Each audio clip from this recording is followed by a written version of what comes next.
Hey everyone, my name is Christy Yoder. And I'm James. Welcome to our channel, and today we're gonna talk about something very interesting. For us to talk about, and this is actually, I think, the first time we're gonna talk about this. I think we talk about it a little bit.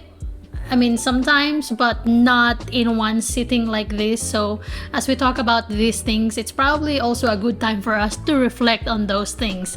So, today we're gonna talk about challenges in multicultural marriages. Yes. So, what does a multicultural marriage mean? So, it's basically being married to somebody that is outside of your country, right? Is that what it is? Yep. Okay. Yeah, so I'm from the Philippines. I grew up in the Philippines, and he grew up in the States, Ohio. So we're basically in a multicultural marriage, and as you know, being in a marriage is hard and difficult as it is. But it's good. It's worth it. Being married. Because you're gonna be you're with somebody you love. But of course, there are ups and downs. Even when you're single, there are ups and downs, right? So how much more if you're with somebody already? But it's another thing when you're married to somebody that did not grow up in the same country that you grew up in. So what are our challenges so far? Communication. There's definitely language barriers that we have. Sometimes I get frustrated with her because with her grammar it's not always right. Do you speak any English? Ouch. What? Ouch. Oh. That really hurt! Okay. She says something differently than what she means to say because of the language barrier. Don't get me wrong, she knows English really well, but there are those times and those days that, she has those Bad English days. So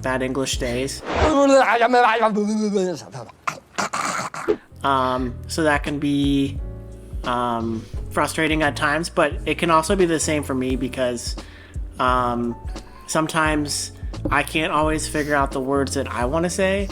I'm terrible with grammar, even though I'm American.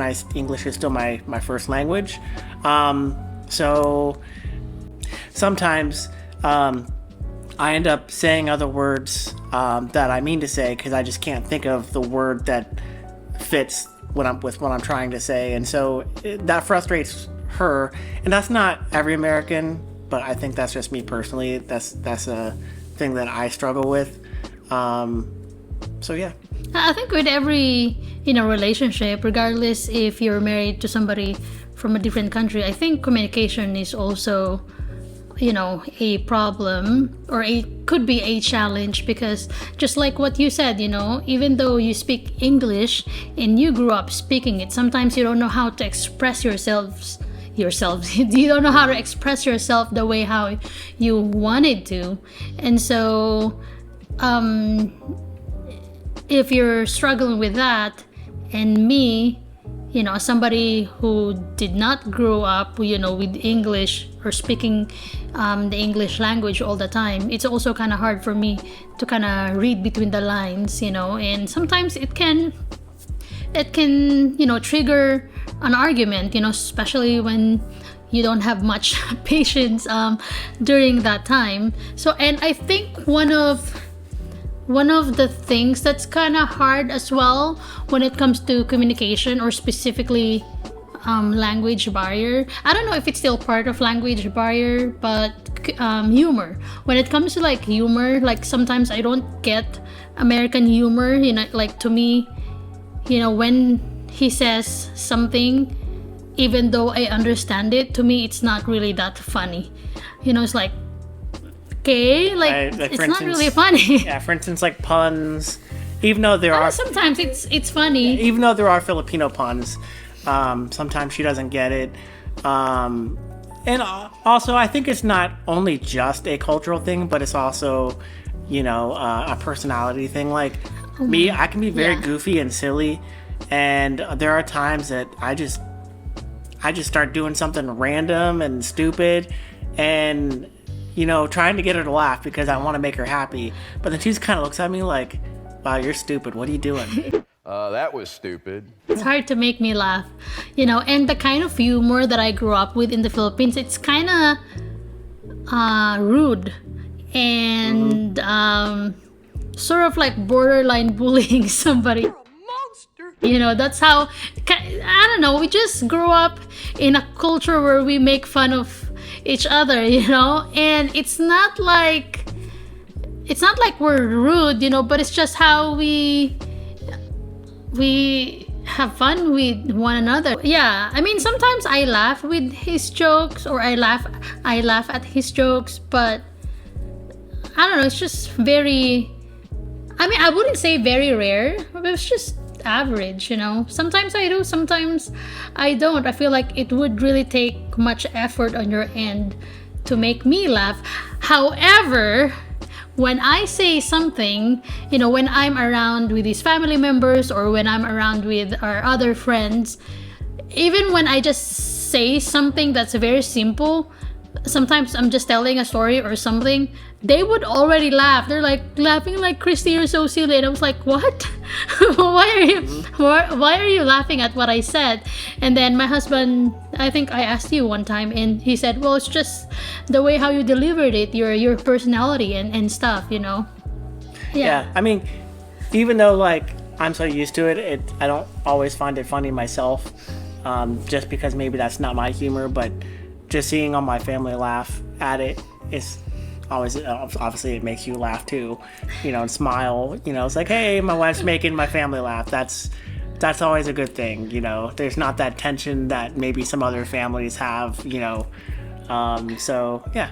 Yeah, but don't be too hard on yourself. I laugh sometimes at your jokes. Yeah, they're Sometimes you just don't notice it. Sometimes I see you, you put something in the microwave, and then when you're waiting for the microwave to be done, he's like dancing, and like I see his butt shaking, and it's like, oh, my husband.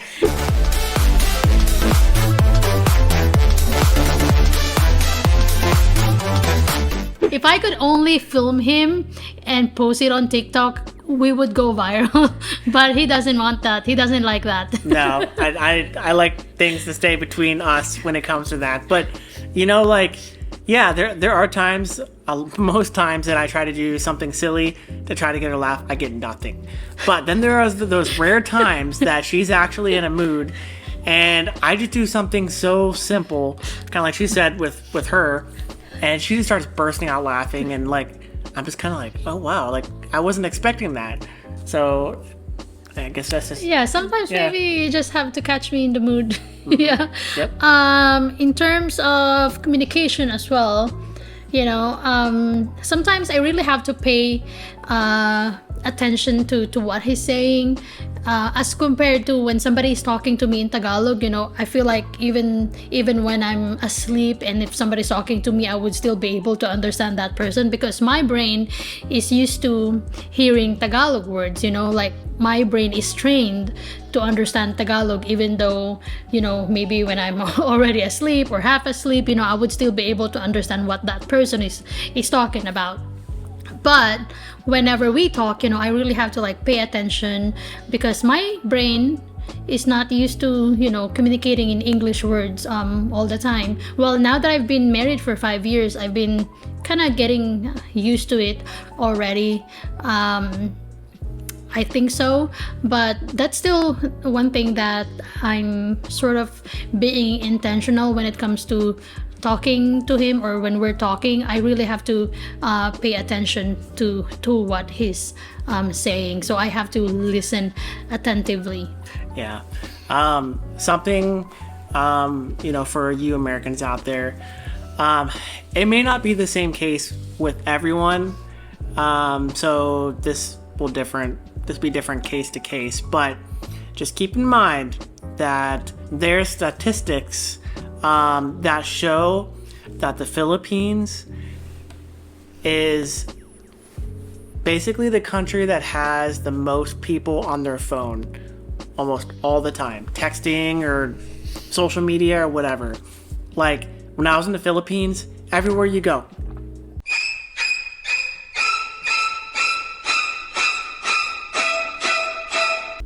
and so, and also keep in mind, you know, a lot of Filipinos, like, not that we don't have friends here, I'm sure there's some of you that have many friends, but they have so many friends, I can't even keep up with it, and they're constantly talking.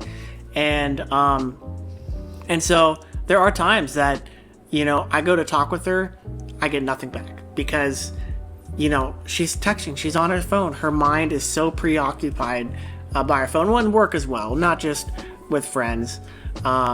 Everything kind of relies on, you know, media these days.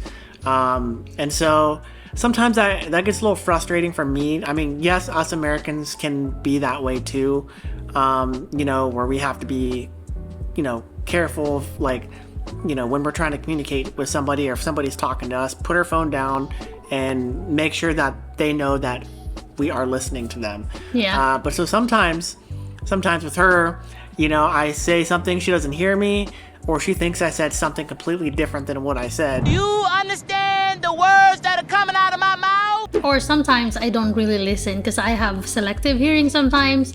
I think it's also my personality too, you know, because sometimes when I'm focused on something, even though I hear you telling me something, my ear just decide not to hear you because you have to get my attention first, because especially when I'm working and I'm so focused on doing something, like I told my husband that you have to get my attention, like you have to tap me,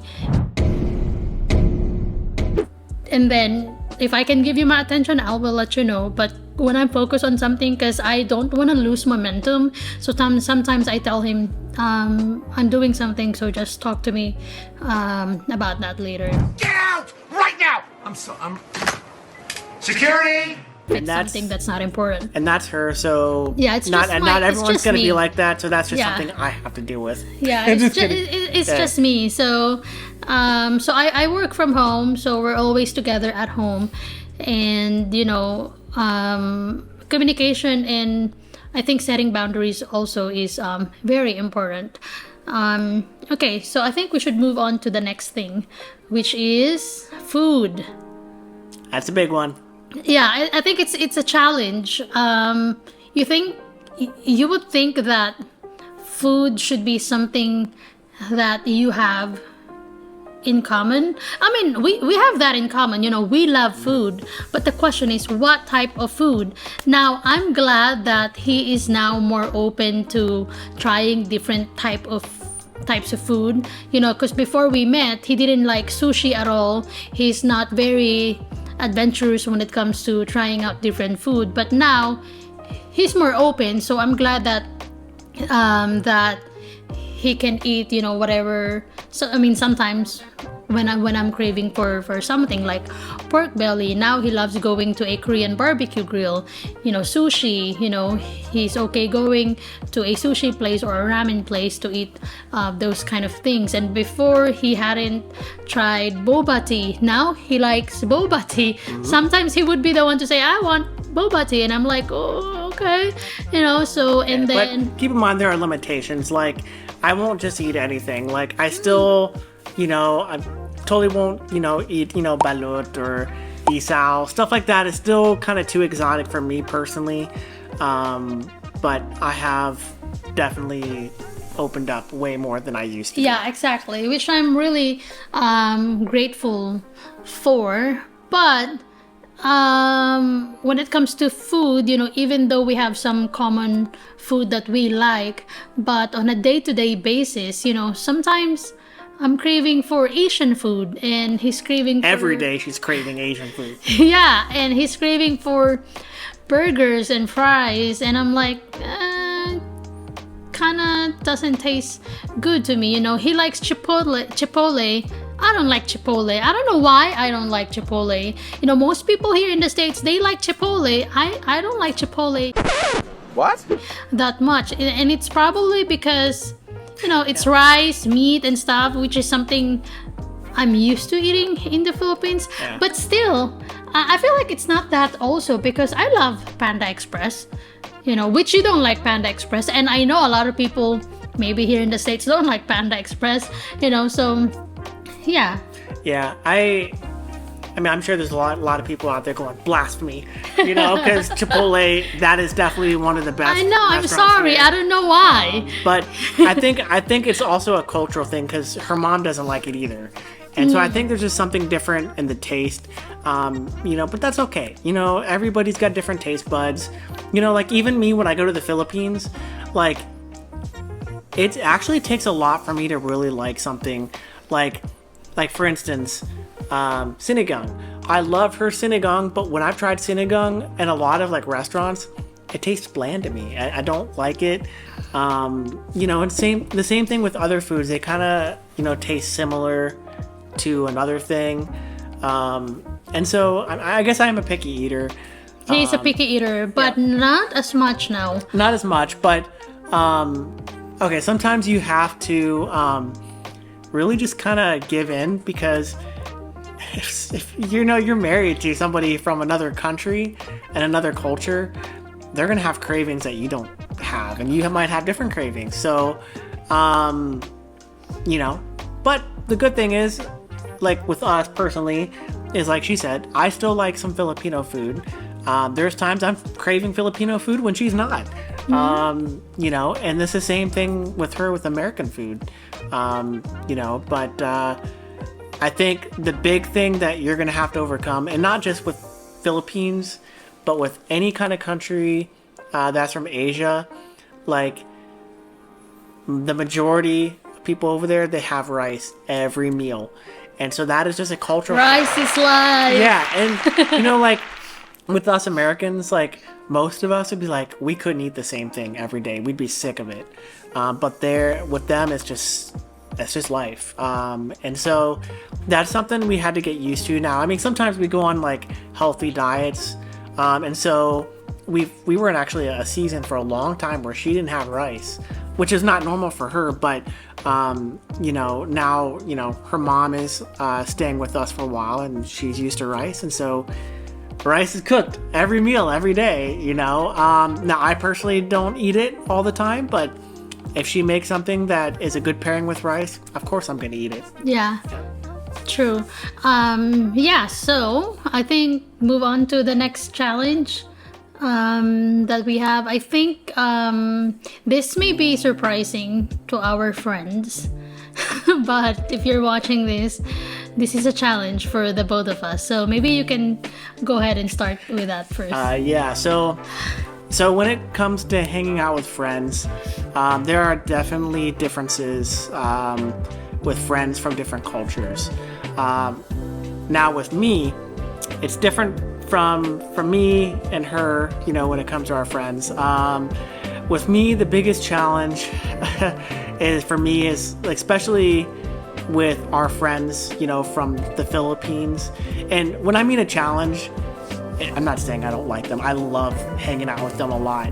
But the one thing that you might challenge is when you end up being friends with your wife or your husband's friends from a different country, just know that the big challenge there is even if they do speak English, they're not going to speak English all the time. Yes, they're going to do their best to speak in English when you're around or if you're in the conversation, but because that's not their first language, they always revert back to their main language.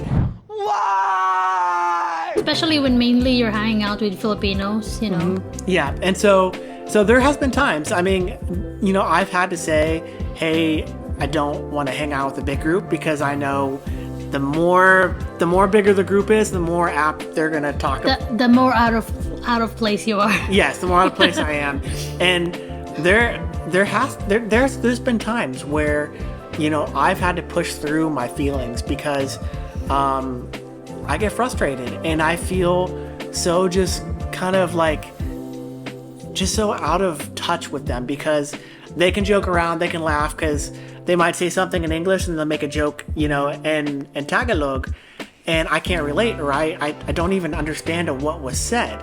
Great. What was the joke? Don't get me wrong, I love, especially, the friends that I've made through her. I love them, and I know they do their best to speak in English, and I so appreciate that. But there's just some things you just can't get away from. That's just how it is, so that's a challenge that you're gonna have to deal with. And with her, our American friends, like the humor, the jokes are different, and so sometimes she can't relate. Yeah. When maybe I'm having a good time and I'm laughing.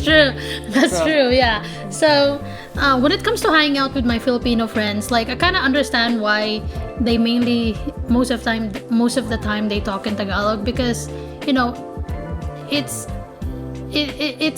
it's the time for us to speak in Tagalog, because mainly, especially for me, I've been, I am married to an American, so I speak English all the time. So sometimes I miss speaking in my own language, because we express things differently and we joke around differently as well. So I think that's one of the main reasons why whenever we hang out with our Filipino friends, when we get together and there are other Filipinos, they speak in Tagalog, and it's also kind of awkward talking to a Filipino in English.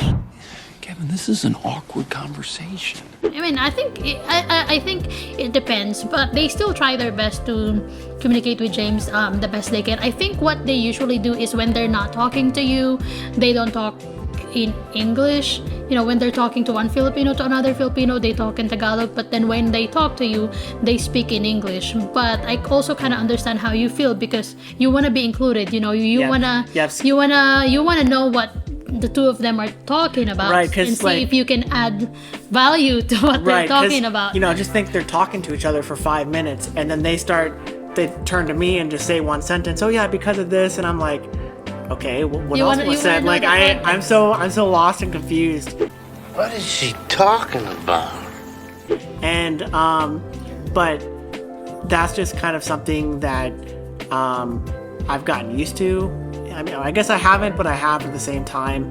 But when experiences like that happen, you also, yes, it's easy to think about the frustrations, but if you're married to somebody from a different country, and like with me, sometimes even though it's frustrating for me, I also have to think about, okay, I just need to let her, make sure she's having fun as well, make sure that she gets to have fun with her friends. And yeah, it may not be as fun for me at times, but I need to make sure that I need to let her have her fun and make sure she's being able to communicate what she wants to communicate with them. Right, yeah. And going back to what you said, when it comes to me hanging out with his friends, our American friends, I love my American friends as well. But again, the humor is different, and the way how we joke around with one another is different.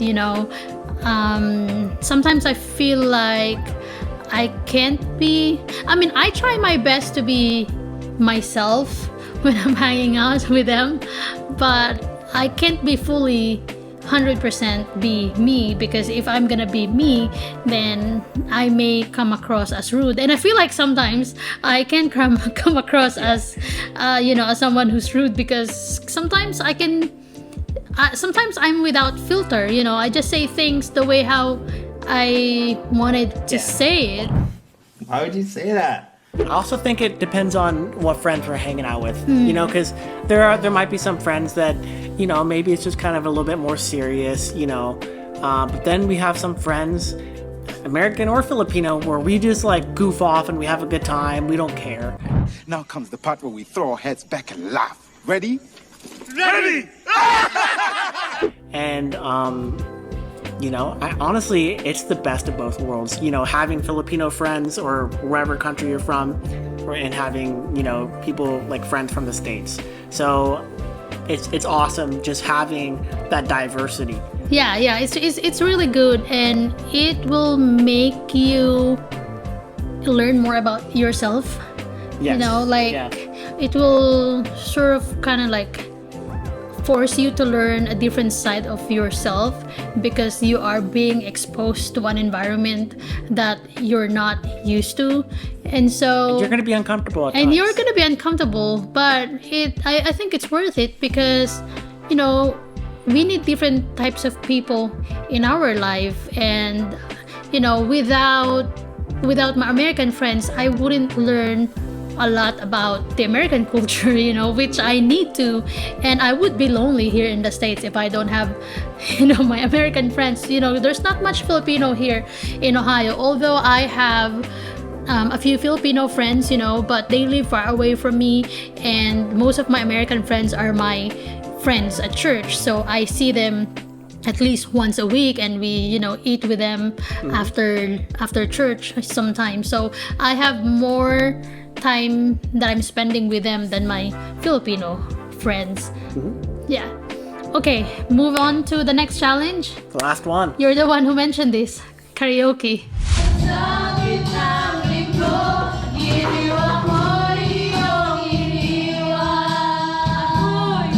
Oh, so okay, so which is part of the Filipino culture. This is not necessarily like karaoke in general, but this is cultural things that or like interest or things that people do in different countries. Like for the Philippines, as you guys probably know, karaoke is a huge thing there. Everywhere you go, there's somebody doing karaoke. Here in the States, it's sports. Football, basketball. Right. And like a lot of times when the weekend hits, if there's a football game on, most people they technically cancel all their plans to go watch that game. I think it's huge here, but I don't think it's as big as karaoke in the Philippines. Yeah, because we do karaoke almost every day. Don't you want somebody to love? Don't you? Football here in the States, it's seasonal. It's seasonal. It starts, I think, in August up until what month? November? To be honest, I don't even know. I'm not really a big sports guy, so I couldn't tell you. But that's something that like when you go to the Philippines, just know that most likely you're gonna have some sort of interaction with karaoke. It's just you can't avoid it. So for me, like I'll never forget the first time that I came to the Philippines. I stayed in an Airbnb, actually in Pasig, and I was on the first floor, and I'll never forget outside my window was two roosters that's just normal. But I was just like, this is so weird. I'm in a city. Why is there two roosters, making noise? But then late at night, I could hear somebody doing karaoke, and I might say they sounded terrible, but that's okay. Karaoke. It's like karaoke is a hobby in the Philippines. Yeah, it doesn't mean that if you do karaoke, it's a talent. You have a talent for it. It's not. I think karaoke is for Filipinos to have fun and relax. And yeah, exactly. So for me, like when I heard that, I was like, this is so weird. You could hear it bouncing off all the walls or the buildings, and it was just so new for me. And obviously I was culture shocked by everything in the Philippines my first trip, but just keep in mind that there are things in different cultures that are big, and you're gonna have some sort of interaction, and like maybe to some Americans are like, oh, that's just too excessive, like I would never do that every day. There's some that would. And now that I'm here in the States and I'm married to him, of course he has to live with somebody who loves to do karaoke. So I've actually sort of in a way introduced karaoke to our friends and family here, although they have tried karaoke before, but they don't really do it as much. Yeah, I feel like because most people, when they do karaoke here, we have karaoke bars, so that's, even though a lot of people, when they do karaoke in the Philippines, are probably drinking. But, here, it's not so common to have somebody with a karaoke machine or, something at their home, or when they have get-togethers, karaoke is just not a thing. So, it's just a different thing. Yeah. So now that he's married to me, we do karaoke here at our house, and I think you find it a challenge. To me it's not a challenge. To you it's a challenge because you don't do karaoke. But actually, when it's just me or my mom doing karaoke, he would sing. So I think in a way I influenced him. So he's doing karaoke already. So I think it may be a challenge for you, but you're now starting to embrace it. You know. Slowly. I have to be in the mood for it because actually I'm not even really a singer kind of guy. I don't really like to sing in front of people because I feel like I don't really have like a good singing voice, and that's just It's okay. But I think it's just actually more of an American thing. We're very conscious of ourselves. It's because he's a musician, so he knows when somebody is off. And I know when I sing, I'm off note. And so, sometimes they say we're our biggest critics, and that's so true. Wow, this is terrible. And so that's always been a challenge, but knowing that other people's are way worse. I mean, no offense to some people, but like, I'm just like, why should I care? Like, it's just a fun thing. It's not something you're supposed to take seriously. Karaoke is for fun. It's not a singing contest. And sometimes when we do karaoke with our friends, sometimes we intentionally sing off key because it's for fun, or we try to sing songs with high notes because it's more fun that way. Walking by city. So yeah. Anything else? Any challenges? I think that's just about it. I mean, it may be the same challenges that you have experienced if you are in a multicultural marriage, but so far those are a few things that we find very challenging when it comes to different culture and how we relate with other people in different culture as well, especially with friends. Yeah, any questions that you have, please, leave it in the comments and actually tell us. We'd love to hear in the comments, what's your challenges, for some of you that are married, that are in a multicultural marriage or a relationship. We want to hear about it. We're like, what's those challenges? Yeah, and there's no shame in talking about those challenges because it's, having challenges, it's a part of our everyday life. I think it's only embarrassing when you talk about challenges when you're in denial about it. But if you're very open about it, that means that you're also open when it comes to dealing and resolving those challenges. But those challenges are, negotiable to us. It's not like we're gonna end our marriage just because of those challenges. No. So but those are just some of the things that we find very challenging just because we grew up in different countries. Yes. So I hope you enjoy this video, and if there are any topics you want us to talk about, please let us know so that we have a bunch of topics that we know we can talk about. Sometimes we run out of ideas, so please help us as well. And before you stop this video, please don't forget to like and subscribe. Thank you. All right, bye. Till next time.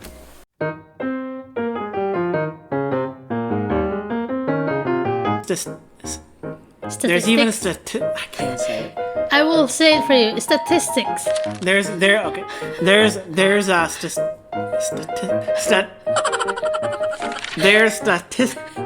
do you say it? There is a statistics that how do you say it? Statistics. Statistics?